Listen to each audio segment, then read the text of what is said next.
Next ఇంకా త్రిభాషా సూత్రం గురించి తెలుసుకుందాం. త్రిభాషా సూత్రం, దీనిని ఆంగ్లంలో 3 లాంగ్వేజెస్ ఫార్ములా అంటారు. అసలు ఈ త్రిభాషా సూత్రాన్ని ఎందుకు ఏర్పాటు చేసుకోవాల్సి వచ్చింది అంటే, భారతదేశాన్ని మనం చూసుకుంటే బహుభాషీయత కలిగిన దేశం. ఇక్కడ రాష్ట్రానికి ఒక భాష ఉంటుంది. కొన్ని చోట్ల రాష్ట్రంలోనే వేరు భాషలు వస్తూ ఉంటాయి. మరి ఇలాంటప్పుడు ఇక్కడి ప్రజలు విద్యాపరంగా, ఉద్యోగపరంగా, వాణిజ్యపరంగా, వ్యాపారపరంగా అనేక ఇబ్బందులను ఎదుర్కొంటూ ఉంటారు. సపోజ్ ఇక్కడ చదువుతున్న విద్యార్థికి చెన్నైలోనో ఎక్కడైనా ముంబైలోనో ఐఐటి సీట్ వచ్చిందంటే ఒక తెలుగు వస్తే సరిపోదు కదా, హిందీ అన్నా రావాలి, ఇంగ్లీష్ అన్నా రావాలి. లేకపోతే ఇక్కడ వ్యాపారం చేస్తున్న ఒక వ్యక్తి అనేక రాష్ట్రాలు తిరుగుతూ ఉంటాడు, మరి తెలుగు ఒక్కటే వస్తే సరిపోదు కదా. ఇలాంటి ఇబ్బందులను తొలగించేందుకు ఏర్పాటు చేయబడింది ఈ త్రిభాషా సూత్రం. దేనికి ఏర్పాటు చేశారంటే, మెయిన్గా జాతీయ సమైక్యత కోసం, అంతర్జాతీయ అవగాహన కోసం ఏర్పాటు చేయబడింది ఈ త్రిభాషా సూత్రం. జాతీయ సమైక్యత మరియు అంతర్జాతీయ అవగాహన కోసం ఏర్పాటు చేయబడింది ఈ త్రిభాషా సూత్రం. ఈ త్రిభాషా సూత్రాన్ని మొదటిసారి ప్రతిపాదించింది ఎవరంటే 1956 CABE. 1956 CABE అంటే central advisory board of education, కేంద్రీయ విద్యా విషయక సలహా మండలి. మనకి త్రిభాషా సూత్రం అనగానే ఎవరు గుర్తొస్తారంటే కొఠారి కమిషన్ అని గుర్తొస్తారు. ఒకవేళ త్రిభాషా సూత్రాన్ని మొదటిసారి ప్రతిపాదించింది ఎవరంటే మీరు కూడా కొఠారి అని పెడతారు. లాస్ట్ డిఎస్సి బిట్ ఇది. త్రిభాషా సూత్రాన్ని మొదటిసారి ప్రతిపాదించింది ఎవరని ఆప్షన్స్లో కొఠారి ఉంది, మిగతా 3 వేరే ఆప్షన్స్ ఉన్నాయి. ఆ బిట్ ఆన్సర్ కొఠారి కాదు, యాడ్ స్కోర్ ఇచ్చాడు. దానికి కరెక్ట్ ఆన్సర్ మన టెక్స్ట్ బుక్లో మెన్షన్ చేసింది ఎవరంటే, మొదటిసారి ప్రతిపాదించింది త్రిభాషా సూత్రాన్ని ఎవరంటే 1956 CABE, central advisory board of education, కేంద్రీయ విద్యా విషయక సలహా మండలి. మరి ఈ త్రిభాషా సూత్రం యొక్క ప్రాముఖ్యాన్ని నొక్కి చెప్పిన కమిషన్ ఏంటంటే, దాని యొక్క ప్రాముఖ్యాన్ని బలంగా వినిపించింది ఎవరంటే 1964-66 కొఠారి కమిషన్. ఏ కమిషన్? కొఠారి కమిషన్. ఈ కొఠారి కమిషన్ ఏం చెప్తుందంటే, భారతదేశంలో ఉన్న భాషా సమస్యను రూపుమాపాలంటే త్రిభాషా సూత్రం ఒక్కటే మార్గం అంటది. భారతదేశంలో ఉన్న భాషా సమస్యను రూపుమాపాలంటే, భాషా సమస్యను రూపుమాపాలంటే త్రిభాషా సూత్రం ఒక్కటే మార్గం అంటది. ఇంకా ఏం చెప్తుందంటే, భారతదేశంలో ఉన్న ప్రతి విద్యార్థి కూడా తన మాతృభాషతో పాటు తన జాతీయ భాష అయిన హిందీని, అంతర్జాతీయ భాష అయిన ఆంగ్లాన్ని విధిగా నేర్చుకోవాలి అంటది. విధిగా గుర్తుపెట్టుకోండి, అంటే తప్పనిసరిగా. భారతదేశంలో ఉన్న భాషా సమస్యను రూపుమాపాలంటే త్రిభాషా సూత్రం ఒక్కటే మార్గం అన్నది కొఠారి కమిషన్. ఇంకా భారతదేశంలో ఉన్న ప్రతి విద్యార్థి కూడా విధిగా తన మాతృభాష అయిన ఏదైనా తన మాతృభాషతో పాటు జాతీయ భాష అయిన హిందీని, అంతర్జాతీయ భాష అయిన ఆంగ్లాన్ని నేర్చుకోవాలి అని చెప్తుంది. మొదటిసారి ప్రతిపాదించిందైతే CABE, నొక్కి చెంపిందైతే కొఠారి కమిషన్.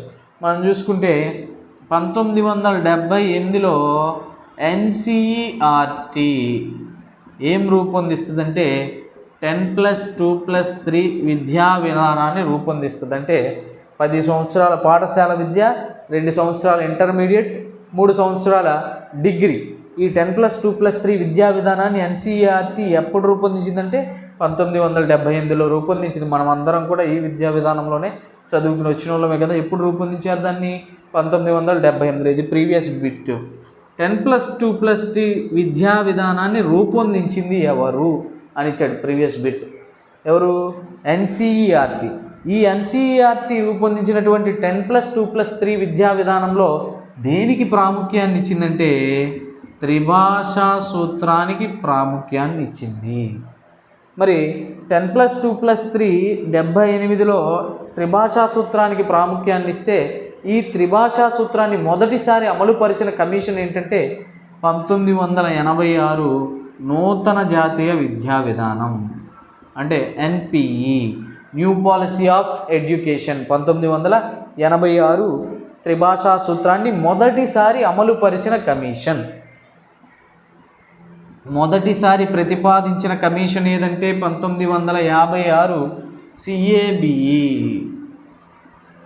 మొదటిసారి ప్రతిపాదన. మొదటిసారి అమలుపరిచిన కమిషన్ ఏదంటే 1986 నూతన జాతీయ విద్యా విధానం. అయితే కేంద్ర ప్రభుత్వం ఏం చేస్తుందంటే 1961లో ముఖ్యమంత్రుల సమావేశం ఏర్పాటు చేస్తుంది. అన్ని రాష్ట్రాల యొక్క ముఖ్యమంత్రుల్ని పిలిపిస్తుంది. ఏం చెప్తుంది? ముఖ్యమంత్రుల్ని పిలిపించి మేమైతే త్రిభాషా సూత్రాన్ని అమలుపరచాలనుకుంటున్నాం, దానికి మీరు ఏం చెప్తారని ఆ ముఖ్యమంత్రుల యొక్క సలహాను తీసుకుంటుంది. ఒక్క తమిళనాడు ముఖ్యమంత్రి తప్ప మిగతా రాష్ట్రాల ముఖ్యమంత్రులందరూ కూడా ఏకగ్రీవంగా తీర్మానిస్తారు దీనికి, ఈ త్రిభాషా సూత్రం అమలుకి. మరి ఒక్కరు చెప్తే ఆగదు కదా. మరి 1961లో ఆమోదం పొందిన ముఖ్యమంత్రుల సమావేశంలో ఆమోదం పొందిన ఈ త్రిభాషా సూత్రం ఎప్పటి నుంచి అమల్లోకి వచ్చిందంటే మన రాష్ట్రంలో 1966 నుంచి త్రిభాషా సూత్ర అమలు జరగడం జరిగింది. 1966 నుంచి మన రాష్ట్రంలో అమలు పరచడం అయితే జరిగింది. ఒకసారి చూసుకోండి. 1956 CABE మొదటిసారి ప్రతిపాదించింది. నొక్కి చెప్పిన కమిషన్ ఏదంటే 64-66 కొఠారీ కమిషన్. NCERT 10+2+3 విద్యా విధానాన్ని 1978లో రూపొందించింది. అందులో త్రిభాషా సూత్రానికి ప్రాముఖ్యాన్ని ఇచ్చింది. అయితే మొదటిసారి త్రిభాషా సూత్రాన్ని అమలుపరిచిన కమిషన్ ఏంటంటే NPE 1986. ముఖ్యమంత్రుల సమావేశం ఎప్పుడు జరిగిందంటే 1961లో. ఎందుకు జరిగింది? త్రిభాషా సూత్ర అమలుకు వారి ఉద్దేశాన్ని తెలుసుకునేందుకు కేంద్ర ప్రభుత్వం ముఖ్యమంత్రుల సమావేశాన్ని 61లో ఏర్పాటు జరిగింది. ఒక తమిళనాడు ముఖ్యమంత్రి తప్ప మిగతా ముఖ్యమంత్రులందరూ త్రిభాషా సూత్ర అమలుకు ఏకగ్రీవ తీర్మానాన్ని చేశారు. మరి ఎప్పటి నుంచి మన రాష్ట్రంలో త్రిభాషా సూత్రం అమల్లోకి వచ్చిందంటే 1966 నుంచి మన రాష్ట్రంలో ఈ త్రిభాషా సూత్రం అయితే అమల్లోకి రావడం జరిగింది. విల్జియన్ ఒక మాట చెప్తాడు, త్రిభాషా సూత్రం గురించి ఒక మాట చెప్తాడు. ఏం చెప్తాడంటే, బహుభాష అభ్యసనం వ్యక్తిలో బుద్ధి కుశలతను ఇనుమడింపజేస్తుంది, వాక్చాతుర్యాన్ని మెరుగుపరుస్తుంది, సహృదయతను పెంపొందిస్తుంది అంటాడు. బహుభాష అభ్యసనం వ్యక్తిలో బుద్ధి కుశలతను ఇనుమడింపజేస్తుంది, వాక్చాతుర్యాన్ని మెరుగుపరుస్తుంది, సహృదయతను పెంపొందిస్తుంది అంటాడు. ఒకసారి చూసుకోండి. ఈ బుద్ధి కుశలత, వాక్చాతుర్యం, సహృదయత వచ్చింది అంటే ఆ నిర్వచనం ఎవరిదంటే విల్జియన్. ఇంకా పాల్మర్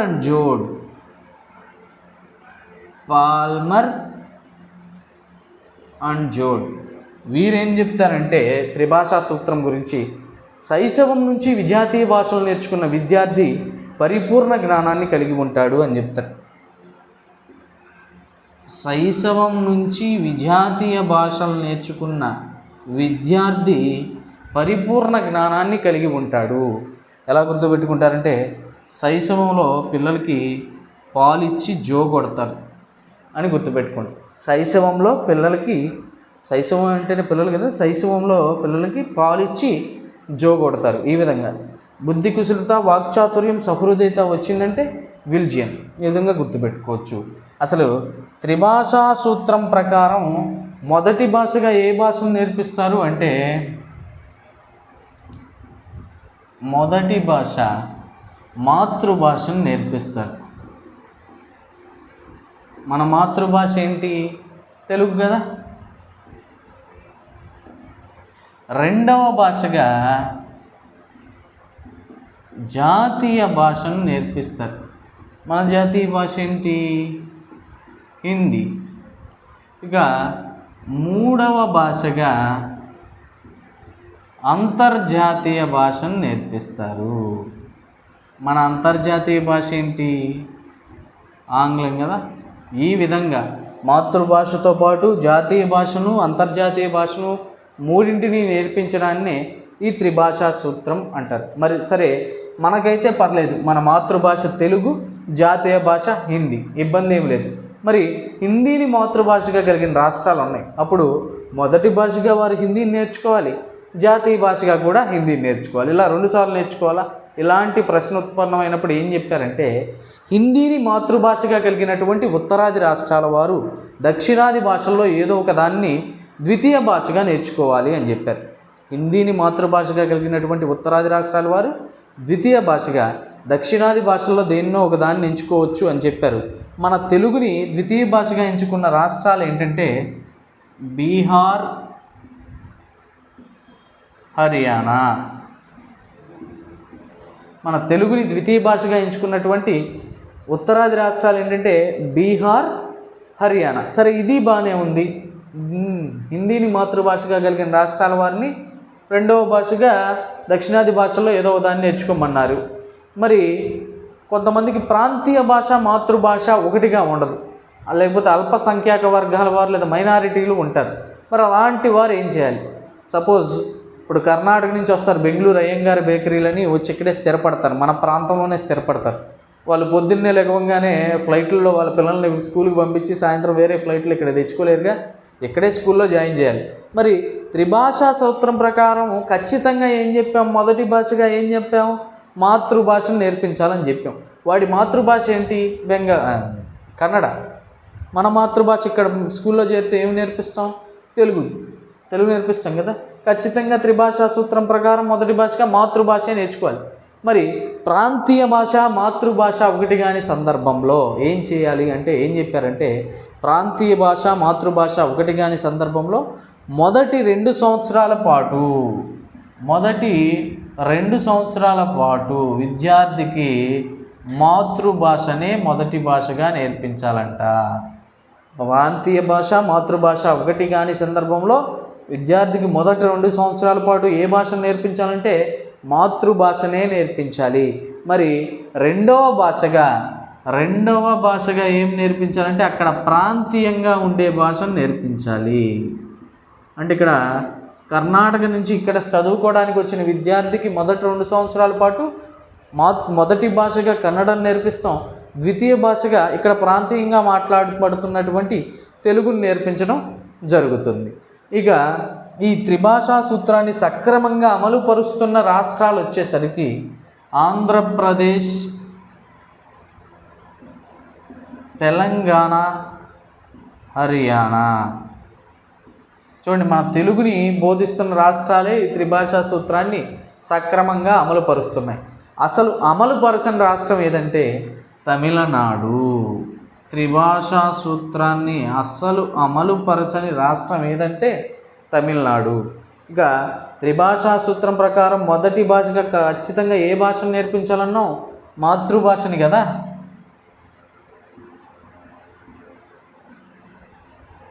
మాతృభాష శిశువు తన తల్లి నుంచి నేర్చుకుంటాడు కాబట్టి దీనినే మాతృభాష అంటారు.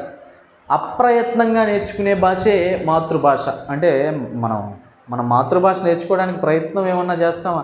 ప్రయత్నం అంటే చేస్తాం, కానీ ప్రయత్నం చేస్తున్నట్టు మనకేమన్నా తెలిసిద్దా? అప్రయత్నంగానే నేర్చుకుంటున్నాం కదా. నేర్చుకుంటున్నాను తెలియకుండానే నేర్చుకునే భాషే ఈ మాతృభాష.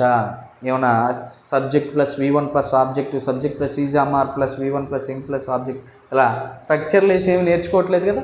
నేర్చుకుంటున్నామని తెలియకుండానే నేర్చుకునే భాషే ఈ మాతృభాష. ఈ మాతృభాష మీద కొన్ని నిర్వచనాలు ఉన్నాయి, రిపీటెడ్ బిట్స్ వచ్చినాయి ఈ ఏరియా నుంచి.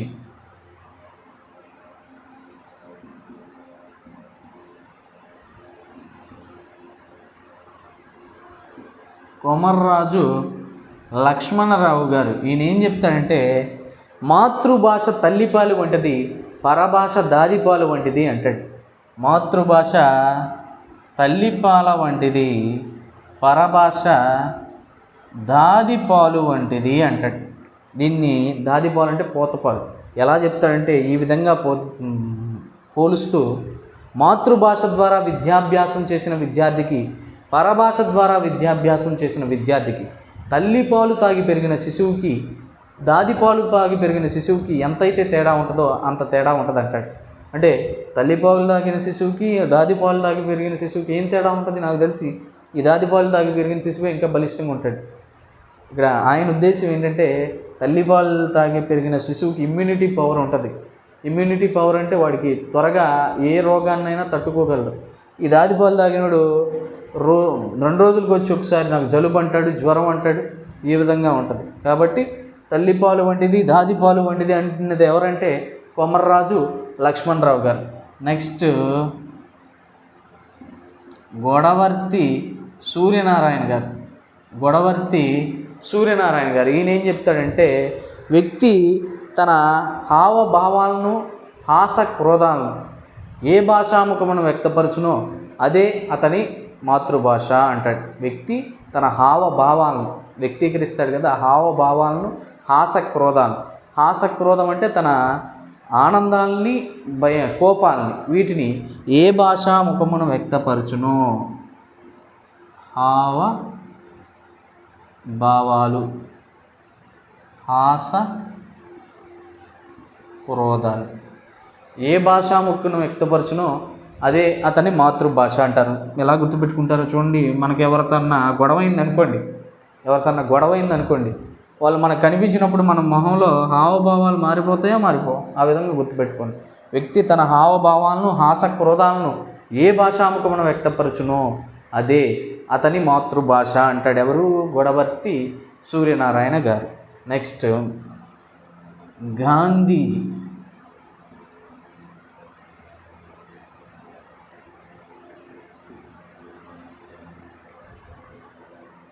శిశువులో సౌందర్యాత్మక దృష్టిని ఆనందానుభూతిని కలగజేసేదే మాతృభాష. లాస్ట్ డిఎస్సి బిట్ ఇది. శిశువులో సౌందర్యాత్మక దృష్టిని ఆనందానుభూతిని కలుగజేసేదే మాతృభాష. శిశువులో సౌందర్యాత్మక దృష్టిని ఆనందానుభూతిని కలుగజేసేదే మాతృభాష. శిశువుకి గాంధీ జయంతి వస్తుందంటే ఆనందం. గుర్తుపెట్టుకోండి, శిశువుకి గాంధీ జయంతి అంటే వస్తుందంటే ఆనందం. ఎందుకు? ఆ రోజు సెలవు కాబట్టి ఈ విధంగా గుర్తుంచుకోవచ్చు. Next ballad.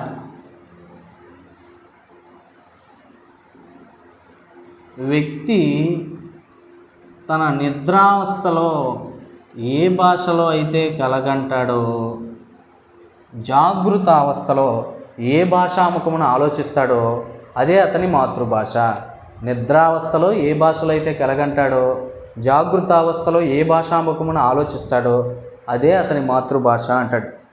చూసుకోండి ఎలా గుర్తుపెట్టుకుంటారంటే, ఎక్కడ నిద్రపోతామంటే బల్ల మీద నిద్రపోతాం అని గుర్తుపెట్టుకోండి. ఎక్కడ నిద్రపోతాం? బల్ల మీద నిద్రపోతాం అనే విధంగా గుర్తుంచుకోవచ్చు. నెక్స్ట్ రవీంద్రనాథ్ ఠాగూర్ గారు ఏం చెప్తాడంటే, పరభాష ద్వారా విద్యాభ్యాసం సోపానాలు లేని సౌధం వంటిది అంటాడు. సోపానాలు లేని సౌధం వంటిది అంటాడు. సోపానాలు అంటే మెట్లు, సౌధం అంటే భవనం. మెట్లు లేని భవనం ఏ విధంగా నిష్ప్రయోజనమో పరభాష ద్వారా విద్యాభ్యాసం కూడా అదే విధంగా నిష్ప్రయోజనం అంటాడు. మెట్లు లేని భవనం ఏ విధంగా నిష్ప్రయోజనం? అసలు పైకి వెళ్ళి వడియాలు వేసుకోలేమనా, లేకపోతే బట్టలు ఆరేసుకోలేమనా, మెట్లు లేకపోతే ఇంట్లో ఉండలేమా? ఆయన ఉద్దేశం ఏంటంటే, సౌధం అంటే పెద్ద పెద్ద భవంతులనే సౌధాలు అంటారు. డూప్లెక్స్ ఇల్లు అంటారు కదా, అవి పైన రూములు ఉంటాయి, కింద నుంచి మెట్లు ఉంటాయి. పైన రూములు కట్టుకుని లోపల మెట్లు లేకపోతే ఆ రూములు నిష్ప్రయోజనం కదా. ఆ విధంగా సోపానాలు లేని సౌధం వంటిది పరభాష ద్వారా విద్యాభ్యాసం. ఇది కూడా ప్రీవియస్ డిఎస్సి బిట్. గాంధీ గారిది కూడా డిఎస్సిలో వచ్చింది. పరభాష ద్వారా విద్యాభ్యాసం సోపానాలు లేని సౌధం వంటిది అన్న వ్యక్తి ఎవరంటే మన ఠాగూర్ గారు. ఈ విధంగా మాతృభాష నిర్వచనాలు, మాతృభాష గురించిన సమాచారం గుర్తుంచుకోవచ్చు. నెక్స్ట్ రెండవ భాష ఏంటి? జాతీయ భాష. మన జాతీయ భాష ఏంటి? హిందీ కదా. హిందీని జాతీయ అధికార భాషగా చేసుకునేందుకు ఉపకరించిన రాజ్యాంగ అధికరణం ఏంటంటే ఆర్టికల్ 343. హిందీని జాతీయ అధికార భాషగా చేసుకునేందుకు ఉపకరించినటువంటి రాజ్యాంగ అధికరణం ఎంతంటే ఆర్టికల్ 343. అయితే 1965లో పార్లమెంటు సమావేశం జరిగింది. 1965 ముఖ్యమంత్రుల సమావేశం అయితే 61. పార్లమెంటు సమావేశం ఎప్పుడు జరిగిందంటే 1965. ఈ 1965లో జరిగినటువంటి పార్లమెంటు సమావేశంలో జాతీయ అధికార భాషగా హిందీని ఉంచాలా లేదా మరేదైనా భాషను ఉంచాలా అని ఒక ఓటింగ్ నిర్వహిస్తారు పార్లమెంట్లో. ఈ ఓటింగ్లో హిందీ ఒక్క ఓటు తేడాతో నెగ్గుతుంది. జాతీయ అధికార భాషగా హిందీ ఒక్క ఓటు తేడాతో నెగ్గుతుంది. 1965లో జరిగినటువంటి పార్లమెంటు సమావేశంలో జాతీయ అధికార భాషగా హిందీని ఉంచాలా లేదా వేరేదైనా భాషను ఉంచాలా అని ఓటింగ్ నిర్వహించినప్పుడు హిందీ ఒక్క ఓటు తేడాతో నెగ్గడం అనేది జరుగుతుంది. నెక్స్ట్ 1937లో జరిగినటువంటి సార్వత్రిక ఎన్నికల్లో 1937లో జరిగిన సార్వత్రిక ఎన్నికల్లో భారత జాతీయ కాంగ్రెస్ చాలా రాష్ట్రాల్లో అధికారంలోకి వస్తుంది. భారత జాతీయ కాంగ్రెస్ అధికారంలోకి వచ్చిన అన్ని రాష్ట్రాల్లో కూడా హిందీని జాతీయ భాషగా అధికార భాషగా చేయాలనే ఉద్దేశంతో అది అధికారంలోకి వచ్చిన అన్ని రాష్ట్రాల్లో కూడా హిందీని తృతీయ భాషగా ప్రవేశపెట్టడం జరుగుతుంది. అది అధికారంలోకి వచ్చిన అన్ని రాష్ట్రాల్లోని పాఠశాలల్లో హిందీని తృతీయ భాషగా ప్రవేశపెట్టి రోజుకి 3 పీరియడ్లను కేటాయించడం జరుగుతుంది. తృతీయ భాషగా హిందీని ప్రవేశపెట్టి దానికి రోజుకి ఎన్ని పీరియడ్లను కేటాయించిందంటే 3 పీరియడ్లను కేటాయించడం జరిగింది. ఇది జాతీయ భాష హిందీ. నెక్స్ట్ అంతర్జాతీయ భాష ఆంగ్లము. మూడో భాష ఏంటి? అంతర్జాతీయ భాష ఈ ఆంగ్లం. నెహ్రూ ఏమంటాడంటే భారతీయ విద్యార్థులు కూడా విదేశీ విద్యార్థుల వలె 4-5 భాషలు నేర్చుకోవాలంటాడు. వీడి సొమ్మేం పోయింది హిందీ, ఈయన సొమ్మేం పోయింది, 4-5 భాషలు నేర్చుకోవాలంట. భారతీయ విద్యార్థులు కూడా విదేశీ విద్యార్థుల వలె 4-5 భాషలు నేర్చుకోవాలని చెప్పిన వ్యక్తి ఎవరంటే నెహ్రూ. ఇంతటితో ఆగాడా? ఇంకా ఏం చెప్పాడంటే విదేశీ విజ్ఞానాన్నంతటినీ ఆంగ్ల భాషా గవాక్షం ద్వారానే చూడగలం అంటాడు. ప్రపంచ విజ్ఞానాన్నంతటినీ ఆంగ్ల భాషా గవాక్షం నుంచే, గవాక్షం అంటే కిటికీ అంట, ఆంగ్ల భాష కిటికీ నుంచే చూడగలమంట ప్రపంచ జ్ఞానాన్నంతటిని. ఇప్పుడు మన న్యూటన్స్ లాస్ ఇవన్నీ మనకు ఎలా తెలిసినాయి? ఆంగ్లం తెలియబట్టే కదా. ఆంగ్లం తెలియబట్టి వాటిని మన భాషలోకి మార్చబట్టి తెలుసుకోగలుగుతున్నాం. ప్రపంచ విజ్ఞానాన్ని అంతటినీ ఆంగ్ల భాషా గవాక్షం ద్వారానే చూడగలం అన్న వ్యక్తి ఎవరంటే నెహ్రూ. ఇంకా ఏం చెప్పాడు? భారతీయ విద్యార్థులు కూడా విదేశీ విద్యార్థుల వలె 4-5 భాషలు నేర్చుకోవాలి అని చెప్తాడు. నెక్స్ట్ కేఎం మున్షీ గారు. ఈయన ఏం చెప్తాడంటే త్రిభాషా సూత్ర అమలు సంస్కృత భాషా వ్యాప్తికి గొడ్డలి పెట్టు వంటిది అంటాడు. సంస్కృత భాషా వ్యాప్తికి గొడ్డలి పెట్టు అనే జాతీయానికి అర్థం ఏంటంటే ఆటంకం కలిగించు. ఎప్పుడైతే త్రిభాషా సూత్రం అమలు పరిచారో సంస్కృత భాష కనుమరుగైపోయి దశకొచ్చింది. అంతకుముందు త్రిభాషా సూత్రం లేకముందు ఒక భాష నేర్చుకునేవాళ్ళు కాబట్టి పండితులందరూ కూడా పాఠశాలలో సంస్కృతాన్ని నేర్పించేవాళ్ళు. ఇది ఆయన ఉద్దేశం. మునులు గుర్తుపెట్టుకోండి, మునులు సంస్కృత భాష నేర్చుకుంటారని గుర్తుపెట్టుకోండి. త్రిభాషా సూత్ర అమలు సంస్కృత భాషా వ్యాప్తికి గొడ్డలి పెట్టు వంటిది అన్న వ్యక్తి ఎవరంటే ఈయన కేఎం మున్షీ.